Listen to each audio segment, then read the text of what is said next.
David Michael Maurer is a director and editor whose work includes reality shows like American Idol, the drama series Startup, and the independent horror feature Splinter. In part 2 of our conversation, Dave goes in depth into the editorial process and talks about the future of puppetry in film. We started our conversation by asking what was it like to edit a horror film like Splinter. Splinter is interesting. I mean, oftentimes, like in any sort of like narrative editing, they like to have you close by if possible. And so I was actually on location in Oklahoma, and I could go to set and talk to the director and be like, hey, this is what's kind of like coming back to us right now. On Splinter, there were like little problem spots sometimes where, you know, a puppet wouldn't be scary enough, or its movement or the framing. So we actually picked up, like, there's a big jump scare with some sort of an animal at the beginning of the movie. And, you know, there were wide shot of it. There were different attempts to try and make it. And we ended up sculpting out little pieces of frames and fragments of the attack so that you don't, less is more almost, you know? Right. You know, Toby Wilkins, who directed that, made like great effort to make sure that the creature was practical. There was like, there's these cool little moments where there's like a prosthetic hand, and it's manipulated with a mixture of magnets and all these things. And so there's like a false floor, and they use this like specific chemical, like, that they found that has some sort of iron in it, and it sort of like is easy to tweak. All that was researched like long before we touched down on location. And that goes to show like how much you have to plan out for puppets. You got to make sure it's right. But yeah, it was great. I mean, it is, you know, if you're shooting with puppets and it's planned and it's shot well and it's like done right, in edit, you can get to a result as like, is this scary or not? Very quickly. And the other thing on that movie was there were lots of different monsters, and there were complications with the monster. So like, you know, some people get dizzy when they have like their eye covered, things like this. And you have like gymnasts doing backflips and weird motion, and they could get sick. So you have like multiple monster performances, multiple things going on, and they're all cut together to look as though it's one performance, which is crazy. One, as the editor, it must be beneficial to actually have footage and not just go like, well, digital will make it work, I guess. Yeah. Two, just for my my own taste, I feel like real creatures are way more scary than fake creatures.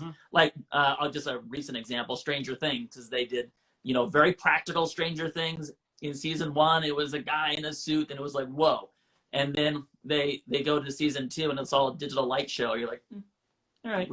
You know, think about what Guillermo del Toro was able to get in Pan's Labyrinth, you know, with Doug Jones in a monster suit, and carry on full-on dramatic scenes, where if it was digital, you kind of go, you know, that's cool. Yeah, having the monster in it, but also having like, so Toby had done horror before this. He had done he had done a ton of shorts. He had gotten some recognition for them. He was, Sam Raimi had given him quite a bit of career advice along the way. So he was like really ready to take on his first feature. Yeah. He's also a known visual effects artist. And he chose to shoot the thing as practically as possible. He knows what's possible with VFX, and he wanted to keep it practical, which is cool. But he covered, you know, they say like in horror, like cover the kills, you know? So like the coverage on sequences where a character dies or there's like a violent act in that movie have a tremendous amount of angles, setups, takes. They really gave a lot of options and opportunity to make it as scary as possible. If something wasn't playing, we could adjust for that, you know. How do you decide? Like, you get a mountain of footage, and you have the script, but when you have so much coverage, you know, the scene can't be 45 minutes, you know. Right. How do you winnow it down? How do you decide? How do you make those decisions? I think it depends on every project. But for me, like the story is number one, no matter what, right? Mm-hmm. Style is something that you can adjust and sway, and depending on the style of a program or a TV show or a movie, you can completely adjust. Like, Splinter uses a lot of handheld cameras. We would like remove frames to make the swing of a violent act even faster. So it's like, it's not a speed up. It's actually, we like pulled the blurry frames out, removed duplicates. And so it's really unsettling because it just whips through time, But really for me, it's like getting back to story. I worked on this TV show called Startup, and the character Mara, speaking of Guillermo del Toro, Ron Perlman stops into the scene. And it's really heavy. It's like a really emotional sequence, and she's just brilliant. That scene was covered from like a million angles. I had every size available, and I watched it, and the only thing I cared about was how she felt. Mm-hmm. So the second he sits down and starts into his thing, I mean, you would think with a major movie star, cut to Ron Perlman, right. I stayed on the back of his head, and it's like here, and the director looked at it, and it holds for like a minute and a half, 2 minutes. It's relentless. It never lets go. You want to cut so bad because it's such an intense scene, and it plays. You see her strength, you see her vulnerability. It's all there. It helps that she's like such an incredible actress, and you can do that with someone that can hold a tape that long. Mm-hmm. But could have cut anywhere. There was, I don't know, 12, 15 setups with like 2 camera coverage, and we didn't cut, So, and Timothy Burton, not Tim Burton, the, Disney director, but Timothy Burton, he's a incredible DP, was the director on that, and he had such a really gentle way of filming the whole thing, and so it all kind of came together when we got in there, and the EPs loved it, when it went all the way through.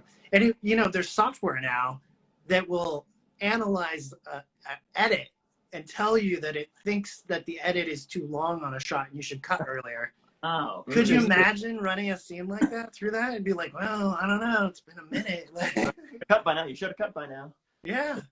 How long does it take? You've worked in television, you've done features and now music videos. I have no idea. How long does it take to edit an episode of a TV show compared to how long does it take to edit an entire feature film?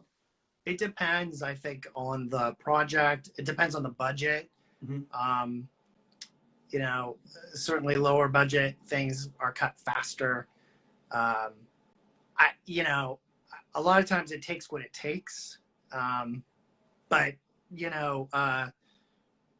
like a narrative network television show, maybe they do like the production days plus a few days. So they might do like production plus 3, production plus 4. So if it takes 9 days to film something, and you did production plus 3, you're looking at like a 12-day editor's cut.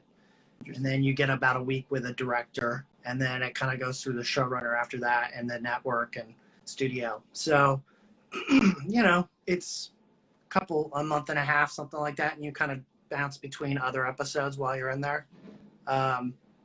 Other stuff I've been on, a feature film could take 9 months, could take 2 years. Right. So, and the more time it has, I find it's better. There's this interesting thing too, where like if you imagine a TV series, a lot of times they shoot in order, right? They'll shoot episode 1, then 2, and 3, and 4, and then those kind of roll into post, and you can do that schedule. I've worked on a couple projects where it's what they call block shooting. So they will say, okay, we're gonna have this location at this apartment. We're gonna shoot every scene for the entire series for the next week at this location to avoid company moves and keep it simple and work the scheduling. And it's hard on the actors because they're bouncing through stories. Right. But from a post perspective, it's like if I'm responsible for episodes 1, 4, 7, 10, then I'll get like a smattering of dailies, and I actually get a little breath to work on them and think about them. And then so by the time the director has shot out their entire episode, actually a lot more time has passed, and so I've had more time to edit the editor's cut, and they tend to like be a little bit smoother because there's just more time to think about it and like feel it, you know what I mean? Where do you see puppetry in film and TV heading in the future? I mean, it certainly currently it has all kinds of obvious utility, you know, in terms of like effects and things like this. And but you know, I'm really curious to see like who breaks the mold a little bit, who like designs something really weird or different or groundbreaking. It's hard because there's such a legacy of like, I mean, obviously everybody loves Dark Crystal, Labyrinth. Everybody loves the Muppets. Like, right. And there's style considerations like within those worlds. But I'm really curious, like when they did Labyrinth, they're like, we're going to put them on stilts and put, you know, robotic faces and have it over remote control. And that kind of innovation can be pushed even further, I think. And storytelling with puppets can be used in a different way than with people. And so I think there's an opportunity for someone to come in and like really surprise us, because you can tell a story that's completely unusual, you know? Right. What kind of person do you look for when you're looking for an editor? I think a person who's a good editor, I look at editing as like a craft. It's something that you get better at with practice. And there's a certain flexibility that has to happen there. I think when I was starting in my career, I was a little bit more rigid with stuff. And one of the reasons I like music videos is I can kind of break rules and like try weird stuff out with a cut. And it's acceptable, you know? It keeps me a little bit loose. But I think that good editors are honest. They, you know, sometimes you're in a room with a director and it's like, you know, director sees it one way, you see it a different way.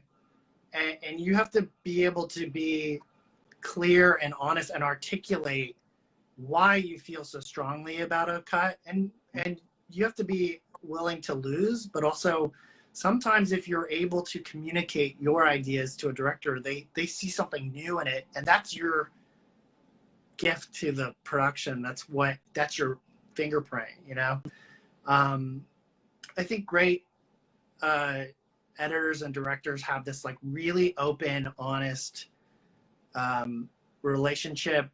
There's a ton of trust involved, and you have to sort of be on the same team and really be working to try and make whatever you're working on the best it can be. So I think, you know, if I'm a director trying to work with an editor, I want someone that I know sees the world the same way as me, that wants to get it, you know, to be the best it can be. Someone who's sort of in flow a little bit, you know. I've had situations where I felt very passionate about a scene. I did an editor's cut, and then I was sitting with the director and they were like, no, I see it this way. And I took the time to do their version and walk through it, and they realized through that process that wasn't going to work, and that what I had done had actually like set them up well. And then after that, we have this incredible trust, right? Like, right. You know, when a director and the editor are like in sync, it works. And also when you have that trust, the trust of a director, you can try things to make it more interesting. And sometimes they stick, and they make the piece more interesting for the audience. So that's a huge part of it, you know? So the music video Superhuman, featuring your directing and editing skills. We made puppets for it, as we already mentioned. Rachel's fantastic puppetry. Oh, do you have another in there? Hey! Right there. I'm not a puppeteer, so I'll just hold him up like this. No, you're doing pretty good. Where else can people find you and follow you and see your work? Regular website is davidmichaelmaurer.com. And yeah, but if you just, I'm sure Instagram will put this out there, right? Thanks for joining us today and talking puppets and editing and music videos and horror films and Ron Perlman. Is there anything we didn't cover? Dance college. We didn't talk about all the exotic places you traveled to on your work. That'll be for maybe another time. Thank you again to David Michael Maurer, and thank you for watching. Like and subscribe, and we'll see you next time on the Swazzle Lunch Break.